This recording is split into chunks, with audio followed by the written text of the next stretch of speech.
A video of an emotional woman on a plane saying that the man next to her was not real goes viral. That motherfucker back there is not real!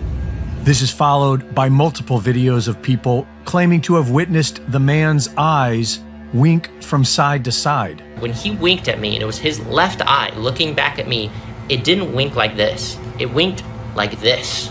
It didn't like this. It was almost like his pupils winked. It was like from this way. A video from 2022 falsely claims that it captured the event. And while it all goes viral, many of us can smell the nonsense. A Freemason with 300,000 followers on TikTok releases a video claiming to be the actual man from the plane. So we're attempting to fly out of Dallas, Fort Worth, and then basically this woman, she sits next to me and she's clearly been drinking. I'm minding my own business, and sure enough, she sees my hoodie that has this Freemason logo on it.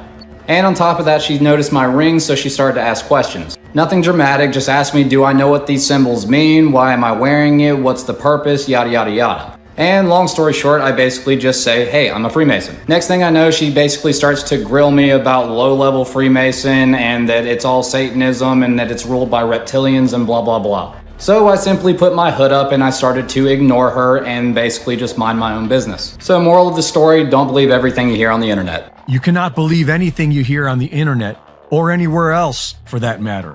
And there are two main reasons why this all went viral. First off, the story of reptilian humanoids living among us goes all the way back to the beginning of recorded history.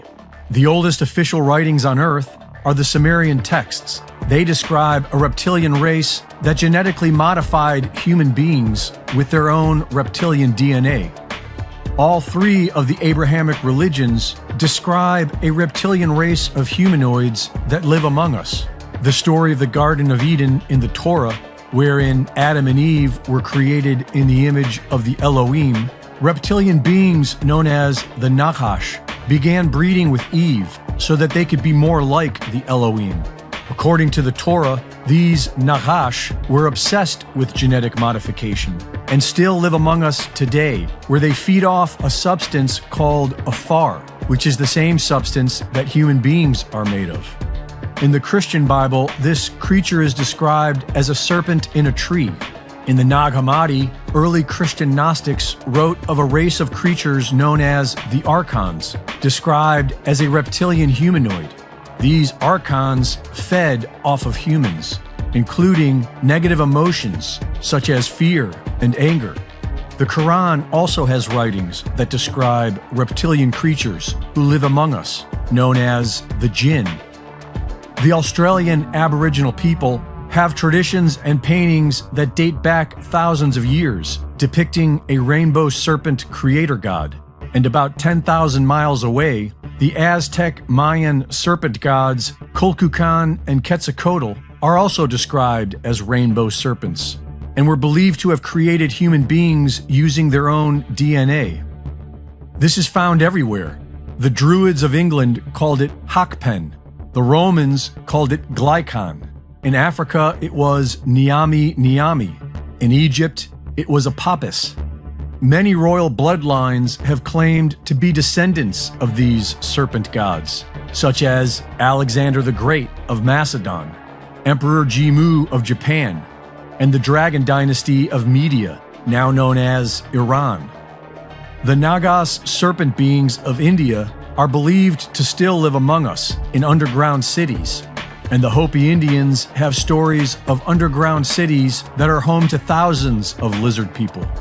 Modern science supports the idea that humans have been genetically modified in the distant past, and neuroscientist Paul MacLean introduced the triune brain model, which is based on an evolutionary view of human brain development, the reptilian brain being the most primal.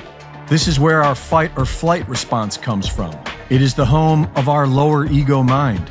If we are part reptilian, then this could explain why we are so flawed and why we have Jesus to show us how to behave. Which brings us to the second reason why this all went viral.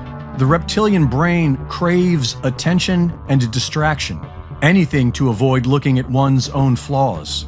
But the only power that we really have is the power to change ourselves, the power to raise our own consciousness. And for every person who fails to do this, the world is left with another mentally ill person, adding to all the chaos. Reporting for InfoWars, this is Greg Reese.